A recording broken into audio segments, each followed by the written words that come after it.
Welcome to Weekly Review of the U.S. Economy. I am Glenn Ford Robinson. Prince Charles and British Prime Minister Boris Johnson tested positive for COVID-19. Malaria drug, hydrochloroquine, and AIDS drug, Kaletra, found to be effective treatment against the coronavirus. Will the coronavirus outbreak cause a stock market crash like 2008? These stories and more after the break.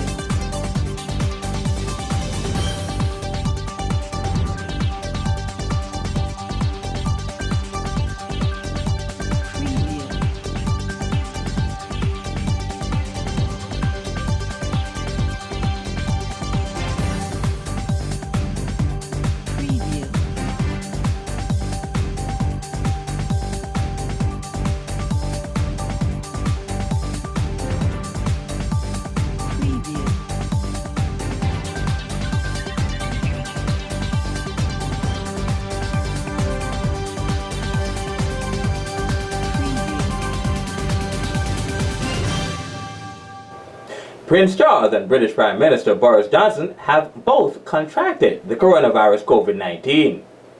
This all happened as a result of the two not fully understanding how to protect themselves from the deadly virus. They did not wear a face mask covering their eyes, nose, and mouth, and probably shook infected hands. It could have been one of three ways in which these two prominent people got infected. The three ways could have been direct contact by directly touching an infected person, indirect contact by an infected person sneezing or coughing 6 inches or less away from them, and touching contaminated objects in the immediate vicinity of aerosol droplets released by an infected person through a cough or a sneeze. Wearing a mask covering only the nose and mouth alone does not prevent infection of the coronavirus COVID-19. The reason why wearing only a mask covering the nose and mouth does not prevent infection is because infections occur through the eyes also. Therefore, unless you are wearing a face shield that covers your entire face, including eyes, nose, and mouth, you are not fully protected. This is why so many healthcare workers, such as doctors and nurses, are infected, even while wearing a mask when infection occurred. The eyes, nose, and mouth consist of mucous membranes lined with ACE2 receptors. COVID-19 binds to these ACE2 receptors in the mucous membranes and enters cells. At least there are some good news of people beating this disease. Tom Hanks and his wife Rita Wilson have both recovered from COVID-19 infection. Both were released from the hospital after testing positive for the coronavirus COVID-19 2 weeks ago, while in Australia. Son Chet Hanks posted a video on Instagram stating that mom and dad were doing well. This is what he said. Hey, what's up, guys? So, quick update on my folks. They're out of the hospital. They're still self-quarantined, obviously, but they're feeling a lot better. So that's a relief. I just want to say, anyone else out there that has loved ones, or if you yourself are afflicted with the virus, my prayers go out to you, because a lot of people are suffering other than my parents right now. So I just wish everybody a swift and speedy recovery. And I think the most important thing is that we just stay calm, because panicking really isn't necessary, and it's just making things more difficult than they need to be. You know what I mean? If you went to the grocery store and hoarded all the water and the toilet paper for yourself, I think you're the problem. You know what I mean? You should just think more of others for once. I think if we all just be a little less selfish and more selfless, we're going to be completely fine. You know what I mean? I know this is crazy, but I'm just wishing everybody the best, and we're gonna get through this, but love you guys and stay safe. Drug repurposing could be the saving grace for coronavirus COVID-19 sufferers. The malaria drug hydrochloroquine and the HIV-1 drug Kaletra effectively treat COVID-19 patients, according to credible medical research sources. This will definitely buy valuable time needed to develop a vaccine, which could take anywhere from 10 to 15 years, according to South Korea's leading expert on COVID-19. Doctors currently use hydrochloroquine and Kaletra to treat critically ill COVID-19 infected patients. COVID-19 experts in South Korea currently uses the Ebola drug remdesivir to conduct clinical trials in patients with COVID-19 infection, in the hopes of finding another weapon against the rapidly spreading coronavirus. South Korea leads the world in having the lowest number of COVID-19 infection cases. The reason for this is because they gained a lot of experience from MERS and possibly the swine flu. The busiest city in the world finds itself on lockdown. New York City, the financial capital of the world, is now a ghost town. No one around, no yellow cab taxi, no Uber. But ironically, a man spotted riding a bicycle in the middle of West 27th Street, what used to be a very busy street in the heart of New York City. On closer examination of the photo, it seems as if the man is a peace officer or a security guard, tasked with keeping the streets of New York free of pedestrians. New York is the epicenter of the coronavirus COVID-19 outbreak in the US, and Europe is the epicenter of the world. So, what happened to China? China is no longer the epicenter of the coronavirus outbreak. In fact, the number of coronavirus infections in Italy far outnumbered that of China. Why is this so? We will talk about this later. I could give you a quick hint. It has been said that Italy has a large population of older people. So this was the reason why the coronavirus spread so rapidly. The coronavirus has put the entire world on lockdown. In my country of Jamaica, the government ordered the power washing and disinfecting of sidewalks and street corners where many people normally gather. The government ordered the closing of schools and universities. One party planner decided to test the Jamaican government's authority by having a big dance party at his bar. But that didn't go too well after peace officers mashed up the dance and threw the promoter in jail for violating the country's coronavirus law of social distancing. In Haiti, my wife's country, police interrupted a hallelujah session and threatened the perpetrators with arrest warrants. The world is definitely uneasy right now. Many companies such as mall brands like Urban Outfitters and Nike are scaling back or temporarily closing their doors. People are getting laid off from work. The airline industry is currently in dire need of bailout money. This is like 2008 all over again, when General Motors needed to be bailed out by the government. But luckily, this time is different. This time, the economic crisis is caused by a virus, not financial miscalculation. And it is for this reason, and this reason only, why we won't have a sustained economic crash. We will have a temporary one, which would be unavoidable. It would just be a consequence of emergency monetary policies employed by the Federal Reserve, such as stimulus packages. The U.S. economy will undoubtedly enter into a temporary recession, but again, this recession will not be a result of the economy becoming weak on its own. The current weakness is a direct consequence of people staying home to fight the spread of COVID-19 and businesses choosing to close in order to reduce the concentration of people in close proximity to each other. Therefore, the economy cannot be blamed for any slow growth that will ensue in coming quarters, such as the inevitable reduction in economic growth and GDP. On Friday, March 27th, in the afternoon hours, President Donald Trump signed into law a $2 trillion stimulus package, the largest in history, as the American public and the U.S. economy fight the rapid and devastating spread of COVID-19. The stimulus package represents a massive injection of cash into the financial system with plans aimed at helping American workers, small businesses, and industries struggling with the current economic disruption. This coronavirus outbreak should teach us a lesson about not solely depending on a job to provide for our family. So, what if that job is forced to close its doors? I will get another job somewhere else. Not so fast, brother. There is no guarantee that you will ever get another job.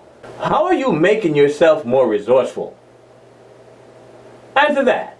An unemployment check, if you're lucky to get approved, cannot pay all your bills. And what will happen if you don't get a job before your unemployment benefits run out? What will you do then? Make yourself more valuable and resourceful. Don't always depend on the government to help you. Don't blame others for your misfortune. Don't blame your boss for your shortcomings. You should blame yourself for not doing what it takes to become self-reliant and resourceful. You should lace up your boots and learn how to make money work for you, instead of always working for money and stressing your boss for a raise. How do I learn how to make money work for me? Trick question. If you would like to know, click the link below. How about financial markets and the U.S. economy in light of the coronavirus outbreak? Well, as expected, the unemployment numbers came in below expectation. The weekly initial jobless claims report came in at 281,000, missing forecast of 220,000 and the previous week's reading of 211,000. The initial jobless claims report measures changes in the total number of people filing for unemployment insurance for the first time in the past week. This represents the earliest U.S. economic data, although the impact on financial markets varies from week to week. This week the report may affect the market greatly, but next week its impact might be non-existent. This week's initial jobless claims report directly reflects the current COVID-19 disruption of the U.S. economy. A higher than expected reading should be perceived as negative for the U.S. economy and bearish for the U.S. dollar, while a lower than expected reading should be perceived as positive for the U.S. economy and bullish for the U.S. dollar. A little note to traders in the forex market: the U.S. dollar did take a beating for 6 straight days by other major currencies. The U.S. Department of Labor released the initial jobless claims report on Thursday, March 19, 2020 at 8:30 a.m. New York time.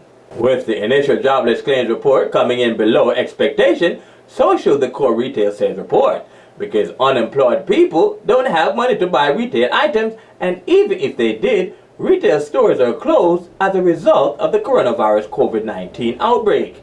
On Tuesday, March 17, 2020 at 8:30 a.m., the core retail sales report for February came in at negative 0.4%, missing forecast of 0.2% and the previous month reading of 0.6%. Core retail sales measures changes in the total value of sales at the retail level in the U.S., excluding automobiles.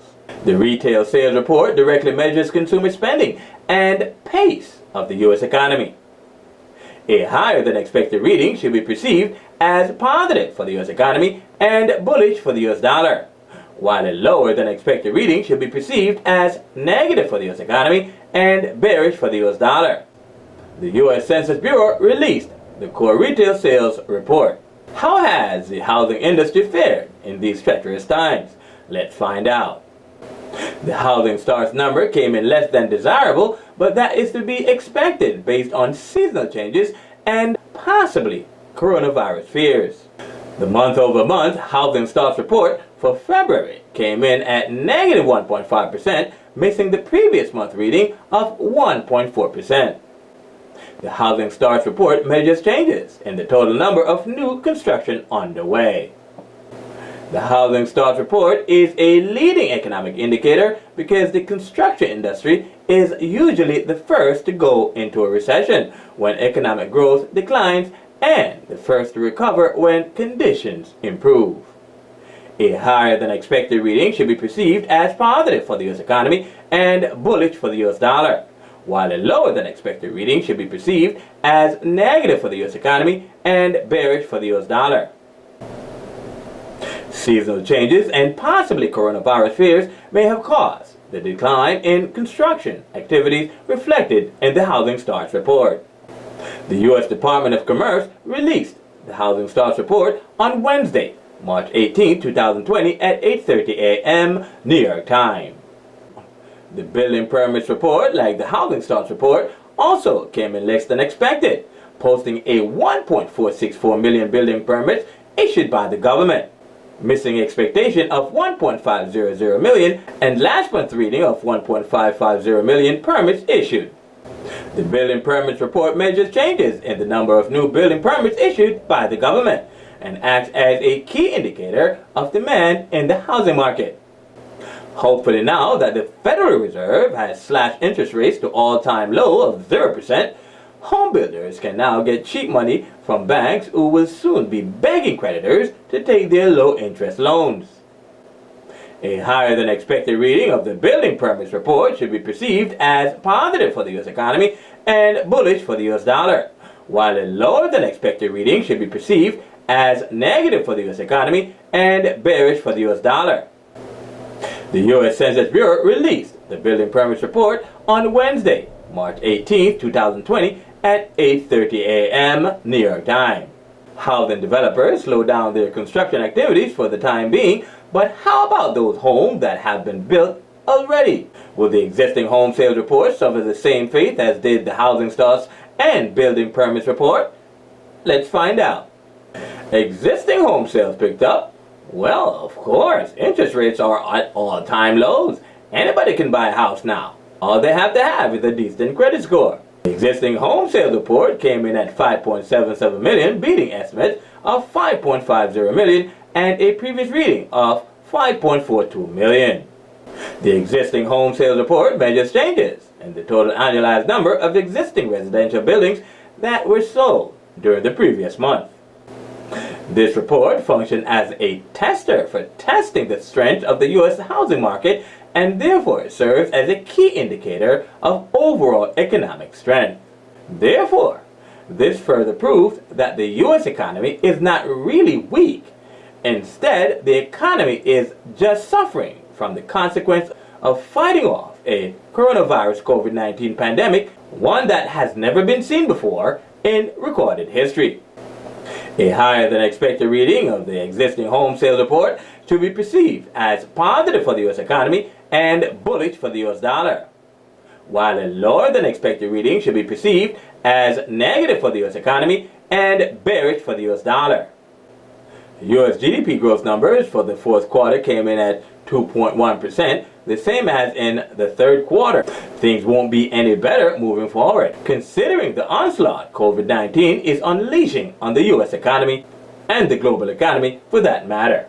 It may take a full year for the economy to fully recover from such destruction caused by the coronavirus of 2019. Let's keep our fingers crossed and hope for the best. We can conclude that the coronavirus COVID-19 will not cause the stock market crash the same as 2008 because the problem is not with the economy. Instead, the recent economic and stock market crash clearly came from the consequence of fighting off the coronavirus COVID-19. So this economic crisis will be short-lived as soon as the rapid spread of COVID-19 is brought under control. Please like, subscribe, and check the bell so you'll know when new weekly videos are uploaded. Stardom Finance commercial break. Are you a successful forex trader or a successful stock trader and want to gain even more success as a trader? Well, look no further than the Stardom Finance weekly review of the U.S. economy. The weekly review comes in a video format and an article format. The video format, hosted by Glenford Robinson, can be seen on the Stardom Finance YouTube channel. and the article format can be seen on the Amsterdam Finance website at amsterdam.com. For in-depth fundamental analysis of how to create a forex and a stock trading strategy using the data presented in our videos and articles, please contact 631-747-7237. Disclosure. The Amsterdam Finance trading team currently trades the Euro-USD currency pair utilizing long, short, and hedging strategies. Disclaimer. Information in this video and in our articles published on amsterdam.com may contain forward-looking statements, which could involve high risk and uncertainties. Markets and instruments profiled in our videos and in our published articles are for informational purposes only and should never be taken as professional investment advice or recommendations to buy or sell in these assets. You should do your own in-depth research before making any investment decisions. Amsterdam Finance does not guarantee that the information presented in our videos and articles is free from mistakes, errors, or material misstatements. It also does not guarantee that this information is timely in nature. Investing in open markets involves a high degree of risk, including the loss of all or a portion of your investment, as well as emotional distress. All risks, losses, and costs associated with investing, including total loss of principal, are your sole responsibility. I am Glenford Robinson. I will be back next week with another edition of Weekly Review of the U.S. Economy.